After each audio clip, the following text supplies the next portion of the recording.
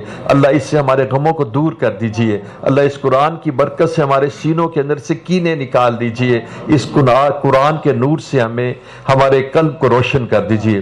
اللہ ہمیں عاشق قرآن بنا لیجئے، اللہ ہمیں ناشر قرآن بنا لیجئے۔ اللہ ہمارے سینوں میں قرآن کا نور داخل فرما دیجئے، قرآن کی اسرار و رموز ہمارے سینوں پر کھول دیجئے۔ اللہ آپ آج ہمارے مہمان نے بیان فرمایا کونوا مع الصادقین کہ اپنے آپ کو سچوں کے ساتھ جوڑ دو۔ اللہ رب العزت ہمیں اپنے اللہ والوں کے ساتھ جڑنے کی توفیق عطا فرما۔ اللہ ہمیں صالحین کے ساتھ جوڑ دیجئے، اور اللہ ہمیں ہمیشہ سچ بولنے کی توفیق عطا فرما۔ صادقین وہ ہے جو سچے لوگ ہیں، اللہ جن کی زندگی ہر اعتبار سے اندر باہر سے ایک ہے۔ اللہ ہمیں کونوا مع الصادقین کے مصداق بنا دیجئے اور سچوں کے ساتھ جوڑ دیجئے۔ اللہ جھوٹ سے، دغابازی سے، حوث اور لالچ سے ہماری جان چھڑا دیجئے، حب دنیا سے ہماری جان چھڑا دیجئے۔ اللہ ہم تجھ سے عشق الہی مانگتے ہیں، ہمارے سینوں میں عشق کی آگ لگا دیجئے۔ تجھ سے عشق محمد صلی اللہ علیہ وسلم مانگتے ہیں، عشق نبوی مانگتے ہیں۔ اللہ سینوں میں عشق نبی داخل فرما دیجئے۔ اللہ ہمیں نماز پڑھنے کی توفیق عطا فرما۔ اللہ وہ نماز کہ جس کے ایک سجدے سے اللہ سارے بت ٹوٹ جائیں، اللہ ہمیں موحد بنا دیجئے۔ اللہ ہمیں توحید کی حقیقت سکھلا دیجئے۔ اللہ ہمیں سورہ کہف کو سمجھنے کی اور ہر جمعے کو پڑھنے کی توفیق عطا فرما دیجئے۔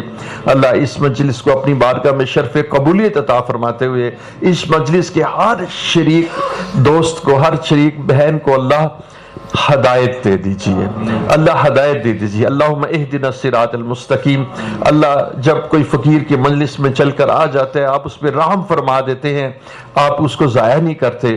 اللہ ہماری اس مجلس میں کسی ایک کو رد نہ کیجئے، ہماری مجلس میں کسی کو ریجیکٹ نہ کیجئے۔ اللہ کسی گناہگار کو ریجیکٹ نہ کیجئے۔ اللہ جو سب سے گناہگار تیرے نزدیک ہے اللہ اس کی بھی مغفرت فرما دیجئے، اس کو بھی اپنی بارگاہ میں شرف قبولیت نصیب فرما دیجئے۔ اللہ تجھے زیب نہیں دیتا، تیری رحمت کو زیب نہیں دیتا کہ تو گناہگاروں کو ریجیکٹ کر دے، تو گناہگاروں کو رد کر دے۔ اللہ تیری رحمت کا ایک ذرہ ہم سب کے گناہوں کو معاف کرنے کے لیے کافی ہے۔ اے اللہ سینوں میں قرآن کا نور داخل فرما، اللہ اپنے ذکر کا نور داخل فرما، اللہ تعالی ہمیں اپنے ذکر کی توفیق عطا فرما۔ اللہم اعنا علی ذکرک و شکرک و حسن عبادتک۔ اللہ رب العزت پاکستان کی حفاظت فرما، جو پاکستان کے خیر خواہ ان کی بھی حفاظت فرما۔ اللہ پاکستان کو قائم رکھیے، اللہ اور پاکستان کے دشمنوں کو ہدایت دیجیے، اگر ہدایت ان کی قسمت میں نہیں تو ان کو تباہ و برباد کر دیجیے۔ اللہ پاکستان کو اللہ اپنے محض فضل و کرم کے سائے تلے رکھیے، اپنی رحمت کی ٹھنڈی چادر تلے پاکستان کو رکھیے، اور پاکستان کی حفاظت فرما دیجیے، اور پاکستان کی افواج کی بھی حفاظت فرما دیجیے، حکمرانوں کی بھی حفاظت فرما دیجیے۔ اللہ تعالیٰ ہمیں غیبت سے بچا دیجیے، اللہ تعالیٰ ہمیں ہوس و لالچ سے بچا دیجیے، ہمیں بدعنوانی سے بچا دیجیے، ہمیں صادق اور امین بنا دیجیے، ہمیں صادق اور امین بنا دیجیے۔ ہمارے بچوں کو اللہ انٹرنیٹ اور جو یہ میس میڈیا ہے اللہ تعالیٰ اس کی جلغار سے، اور یہ جو ایمان شکن اللہ جو میڈیا کی کیفیات ہے اس سے ہمارے بچوں کو اور ہمیں بالخصوص بچا دیجئے، ہماری اولادوں کو بے راہ روی سے بچا دیجئے، ان کو رسول اللہ صلی اللہ علیہ وسلم کی غلامی نصیب فرما دیجئے، ہمیں حضور کا شیدائی بنا دیجئے، ہمیں حضور کے قدموں پہ گرا دیجئے، ہمارے ملک کی حفاظت فرما دیجئے، جو بیمار ہیں ان کو شفائے کاملہ نصیب فرما، ہمارے اکابر جو اس دنیا سے رخصت ہو گئے ان کی مغفرت فرما، ان کے درجات بلند فرما، ہمارے والدین کو اجر عظیم عطا فرما۔ رب ارحمہما کما ربیانی صغیرا ربنا تقبل منا انک انت السمیع العلیم۔ اللہ جو نعت پڑھی گئی اللہ تعالیٰ اس نعت کی نورانیت سے بھی ہمارے قلب میں اللہ حضور صلی اللہ علیہ وسلم کے دین کا غم پیدا فرما دے۔ جزا اللہ عنا محمد ما هو اہلہ وصلی اللہ علی النبی الأمی ربنا تقبل منا انک انت السمیع العلیم تب علینا انک انت التواب الرحیم وصلی اللہ تعالی علی خیر خلقہ محمد و آلہ و اصحابہ اجمعین برحمتک یا